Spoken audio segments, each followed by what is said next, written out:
if I told you there was a Mustang so rare, so brutally powerful, and so wrapped in mystery that even today, over 50 years later, it's whispered about in garages, auction blocks, and muscle car meetups like a living legend?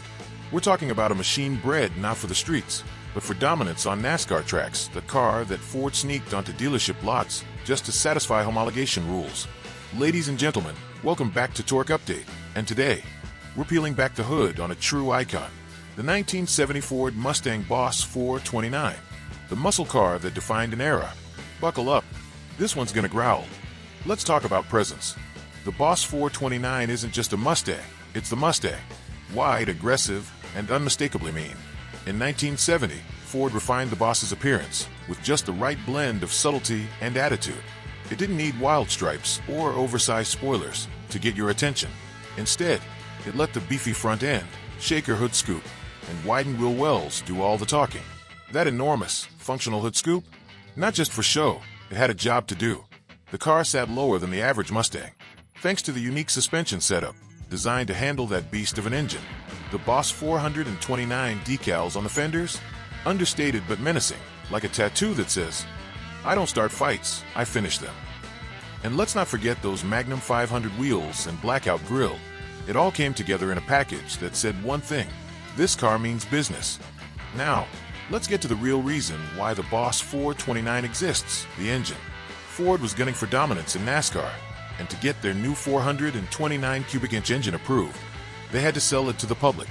Enter Carcraft, a special shop that took ordinary Mustang bodies and performed some serious surgery. They widened the shock towers, modified the front end, and crammed in a semi-hemispherical 429 CI V8, a monster of an engine that was built for high RPMs and race-ready punishment. On paper, it was rated at 375 horsepower, but anyone who's driven one will tell you that was just to keep insurance companies from having a heart attack. Real output? Somewhere north of 500 horsepower, easy. It had a 4-speed top-loader transmission, a 3.91 rear axle, and handled like a street-legal rocket sled. Straight-line acceleration, blistering, quarter mile, in the low 13s, sometimes dipping into the 12s with a few tweaks. But here's the thing, it wasn't built to be a corner carver. This was a street fighter with NASCAR blood in its veins. The kind of car you didn't just drive, you wrestled. Despite its raw power, the Boss 429 wasn't a commercial hit. It was expensive, over $4,000 in 1970, making it one of the most costly Mustangs of its time. Only 499 units were produced in 1970, making it a unicorn even back then. But oh, how the legend grew. It became the crown jewel of muscle car collectors. In movies and car shows, the Boss 429 stood out, not just because of its rarity, but because of its aura. Even seasoned gearheads would pause to admire one. And in racing circles, it symbolized the end of an era. The last gasp before emissions rules, insurance hikes, and the oil crisis began choking the life out of American performance.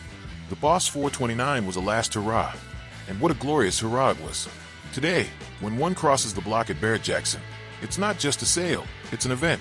We're talking six figures, sometimes creeping past $500,000 for pristine examples. And who can blame the buyers? You're not just buying a car, you're buying American horsepower history. The Boss 429 is more than a muscle car. It's a symbol of what happens when engineers, racers, and dreamers are let off the leash. You feel it when you hear that big block fire up, a low, throaty growl that shakes your bones. You see it in the faces of the crowd at a classic car show when one rolls in. And you sense it when today's Mustangs, modern Shelbys, and GT500S try to capture even a fraction of what the Boss represented.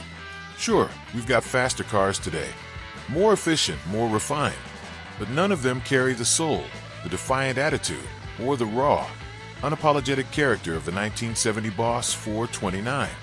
This wasn't about lap times. It was about making a statement, and decades later, it still is. So, what do you think? Is the 1970 Boss 429 the ultimate Mustang? Did Ford peak in the 70s, or have they captured the magic again with the new models? Drop your thoughts down in the comments. I'd love to hear your take. And hey, if you're as obsessed with muscle car legends as we're here at Torque Update, hit that subscribe button, give this video a like, and ring the bell so you never miss a rev from the past. Thanks for hanging out with me. Until next time, keep it classic, keep it loud, and keep it torqued.